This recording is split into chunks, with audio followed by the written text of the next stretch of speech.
अली अमीन Gandapur PTI की वो बंदूक है जो चलती है तो निशाना लगे ना लगे दचका ज़रूर लगता है। बोलने का अंदाज़ ऐसा कि लगता है हफ्ता मांग रहा है। सॉफ्टवेयर अपडेट हो जाए तो फिर यूँ बोलता है जैसे जुमेरात मांग रहा है। लोग शहद की मक्खियों से शहद बनाते हैं। अली अमीन गंडापुर में ये खूबी है कि वो किसी भी चीज़ से शहद बना सकता है। कमरे में खुद बाद में दाखिल होता है, मूंछें पहले दाखिल हो जाए। इतनी मजबूत मूंछें कि उन पर पीटीआई के बैनर्स लटकाए जा सकते हैं। इतना ऊंचा बोलता है कि उसकी बात साफ सुनने के लिए दूर दूर होना पड़ता है। वैसे भी करीब से सुनो तो इतने अल्फाज आप तक नहीं पहुंचते जितनी बारिश पहुंचती है। नादरा और अली अमीन गंडापुर का काम एक जैसा है। ये दोनों दूसरे के ख़ानदान और हसब नसब बारे मालूमात फराहम करते हैं।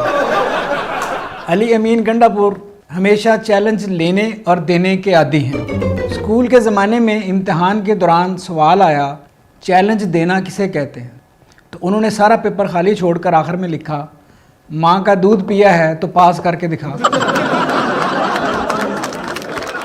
अली अमीन गंडापुर को किसी ने कहा, आप तकरीर के दौरान शाइस्ता गुफ्तगू नहीं करते। तो उन्होंने कहा, अच्छा तो फिर तूने मुझे कभी गुफ्तगू करते नहीं देखा। एक बार शाह महमूद कुरैशी ने कहा, सोच रहा हूँ अगर मैं पाकिस्तान का वज़ीर आज़म बनना चाहूँ तो कितने अरब डॉलर लगेंगे? अली अमीन गंडापुर ने कहा, $1 भी नहीं लगेगा। शाह महमूद कुरैशी ने हैरत से पूछा, वो क्यों? बोले, सिर्फ सोचने पे कोई पैसा नहीं लगता। अली अमीन गंडापुर जेल से बाहर थे तो लोगों को एहतजाज करना, इस्लामाबाद पर कब्ज़ा करना सिखाते थे। जेल जाकर भी सीखने सिखाने का काम जारी रखा। वहाँ अपने बालों पर लोगों को कटिंग करना सिखाते थे।